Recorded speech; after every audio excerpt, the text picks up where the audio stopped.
Sidang jemaat yang dikasihi oleh Tuhan kita Yesus Kristus, pembacaan Alkitab untuk kita pada pagi hari ini sesuai dengan Almanak Nas GKN, yaitu terambil dari Matius 13, Matius pasal 13, ayatnya yang ke-44 sampai ayatnya yang ke-52. Matius pasal 13, ayatnya yang ke-44 sampai ayatnya yang ke-52. Dengan dua judul perikop. Yang pertama, perumpamaan tentang harta terpendam dan mutiara yang berharga. Dan perikop yang kedua, yaitu perumpamaan tentang bukan. Sebelum kita bersama-sama membacakan Alkitab kita, mari kita bersatu di dalam doa. Kita berdoa. Bapa kami yang baik di dalam kehidupan kami, segala puji dan syukur kami naikkan kepadamu Tuhan. Ada setiap kebaikan Tuhan yang terus kami rasakan di dalam kehidupan kami. Pada pagi hari ini Tuhan, kami boleh berkumpul di tempat ini. Sebentar lagi kami akan membacakan Alkitab kami Tuhan. Bahkan kami akan bersama-sama untuk merenunginya.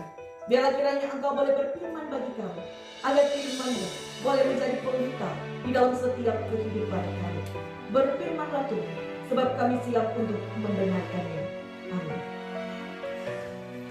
Matius 13 ayatnya yang ke-44 sampai ayatnya yang ke-52.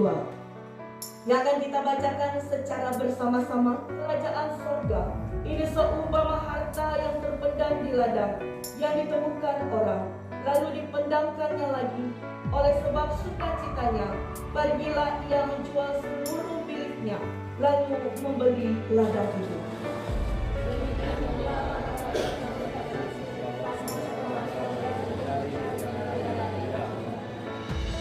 Setelah ditemukannya mutiara yang sangat berharga, ia pun pergi menjual seluruh miliknya, lalu membeli mutiara itu.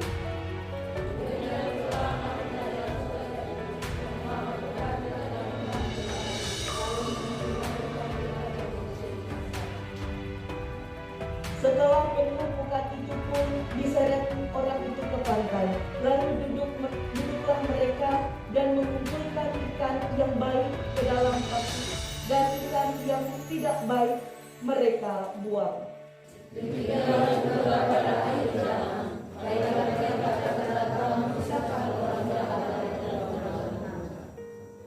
lalu mencampakkan orang jahat ke dalam dapur api.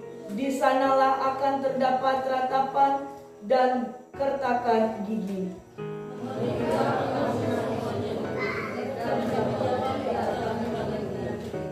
Maka berkatalah Yesus kepada mereka, karena itu setiap ahli Taurat yang menerima pelajaran ini, dari hal kerajaan surga itu seumpama tuan rumah yang mengeluarkan harta yang baru dan yang lama dari pembendaharaannya.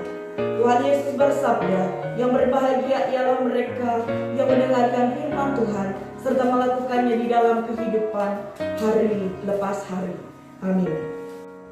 Sidang jemaat yang dikasihi oleh Tuhan kita Yesus Kristus, Shalom. Puji dan syukur kita boleh bersama-sama berkumpul pada pagi hari ini. Setelah kita bersama-sama membaca Alkitab tadi tentang kerajaan surga, dikatakan demikian. Dua perikop yang kita bacakan ini menceritakan perumpamaan tentang kerajaan surga. Yang pertama dikatakan bahwa kerajaan surga itu ibaratkan harta yang sangat berharga.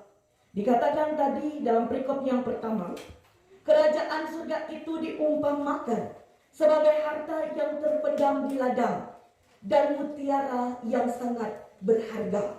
Dikatakan demikian dalam perumpamaan yang diberikan oleh Yesus pada saat itu. Ini menggambarkan bahwa sesuatu yang sangat teramat berharga, itulah kerajaan surga. Maka dikatakan ketika ia menemukan ladang yang penuh dengan harta itu, mutiara yang berharga itu, ia menjual seluruh miliknya untuk membeli, untuk mendapatkan, memiliki ladang dan mutiara itu. Sidang jemaat yang dikasihi oleh Tuhan, ini menunjukkan bahwa begitu sangat teramat berharganya kerajaan surga itu, sehingga dikatakan seluruhnya harus dijual.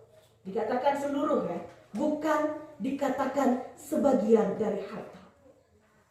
Sidang jemaat yang dikasihi oleh Tuhan, lalu kemudian perikop yang selanjutnya dikatakan perumpamaan tentang pukat. Perikop kedua ini perumpamaan tentang pukat yang dilempar ke laut.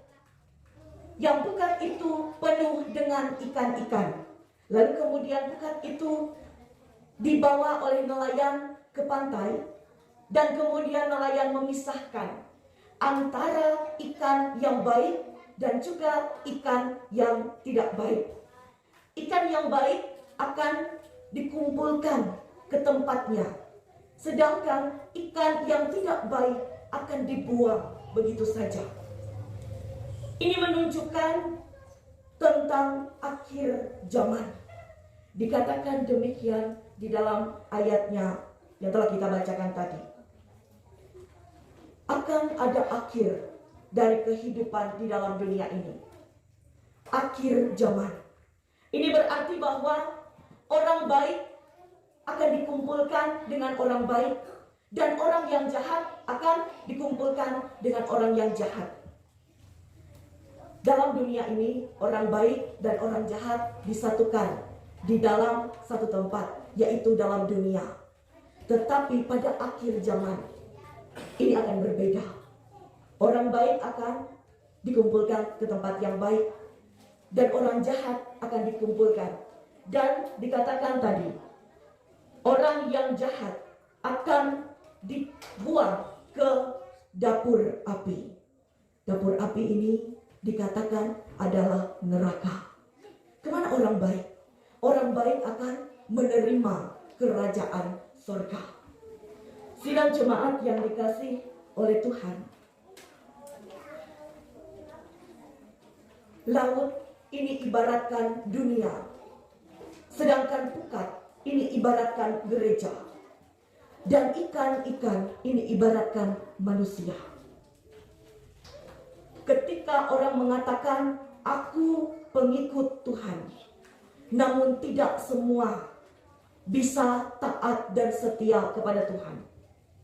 Tidak semua orang yang mengaku aku percaya kepada Tuhan bisa melakukan kehendak Tuhan.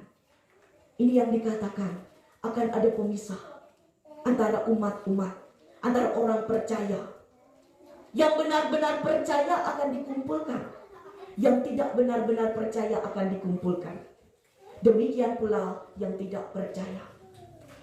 Lalu kemudian selanjutnya dikatakan bahwa kerajaan surga itu sangat berharga. Bahkan kita harus menjual apa yang kita miliki untuk memperoleh kerajaan surga itu.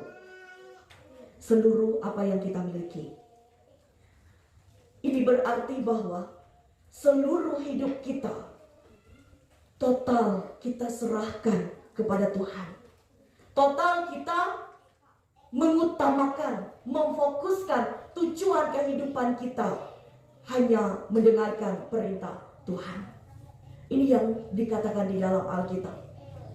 Jika ingin memperoleh kehidupan yang abadi di dalam kerajaan surga. Lalu pertanyaannya sekarang, ketika kita dalam dunia ini, apa yang sesungguhnya kita kejar? Harta duniakah yang fana ini, atau harta yang kekal, kerajaan surga? Seringkali kita mengejar harta dunia tanpa kita memikirkan harta yang abadi, yaitu kerajaan surga. Yesus mengatakan dalam perumpamaan ini bahwa kerajaan surga itu lebih berharga daripada apa yang kita miliki.